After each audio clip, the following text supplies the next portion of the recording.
Actually have your own yoga studio in Bali? Yeah. That's so amazing. Like, how did that even come about? Because it's like a hotel yoga center. It's like a boutique hotel, you know, like really beautiful rooms and beautiful pool, and we have a restaurant, a bar there, and it's in the terraced rice field. It's called Soulshine Bali.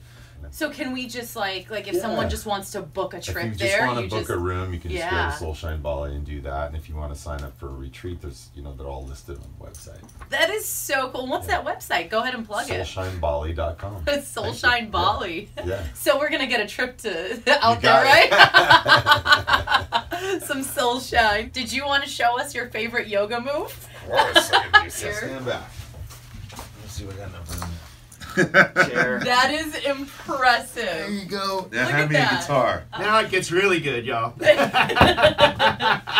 I don't get to do that in interviews. Thank you. Yeah, of course. Well, something that's really interesting about you is that you years ago decided for 3 days you were going to do this experiment and not wear shoes. Yeah. And then you kind of stuck with it. I mean, now, you're not wearing shoes right now. Only if you have to. How did that, what made you, you know what? Screw shoes. As a shoe lover myself, I find it. My wife, it's a love-hate thing with my wife. So every night before I get in shoes, she's like, did you wash your feet? And of course, I always do. The shoe budget in our house goes entirely to my wife, which she loves. I would be very happy about that. Yeah.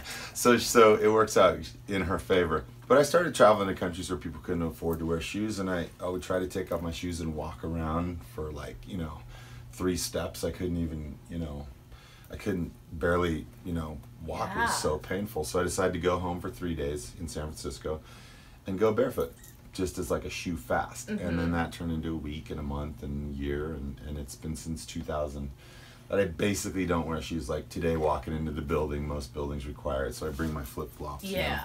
Or into a restaurant, the same kind of thing.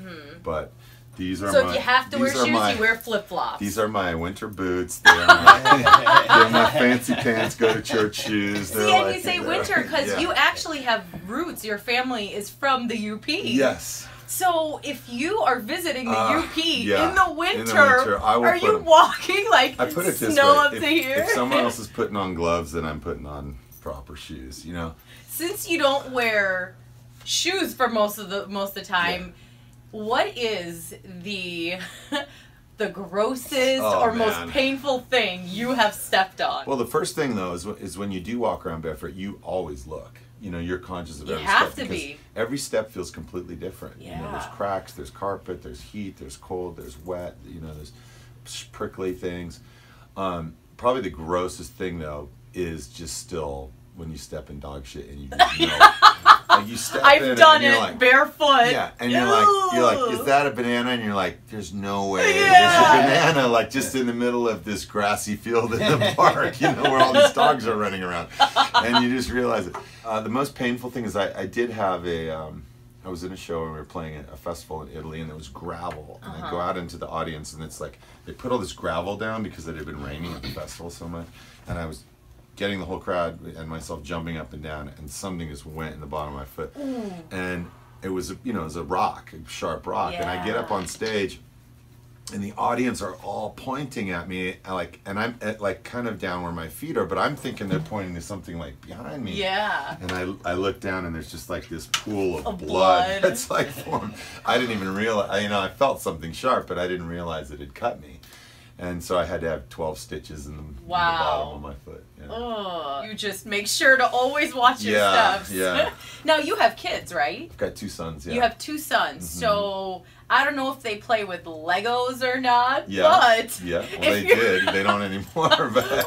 Well, you don't have to, but if you are willing to walk on some Legos... Walk on Legos, I can totally do it. Get them out here. I'm totally down. Awesome. Yeah, but this is like that Tony Robbins thing where you're supposed to, walk on fire. I didn't have fire. I have 2 sons, and they played with a ton of Legos. I grew up playing with Legos, and I can tell you, it is one of the worst things. Pretty sure if I go into my Tony Robbins yogi... All right, here we go.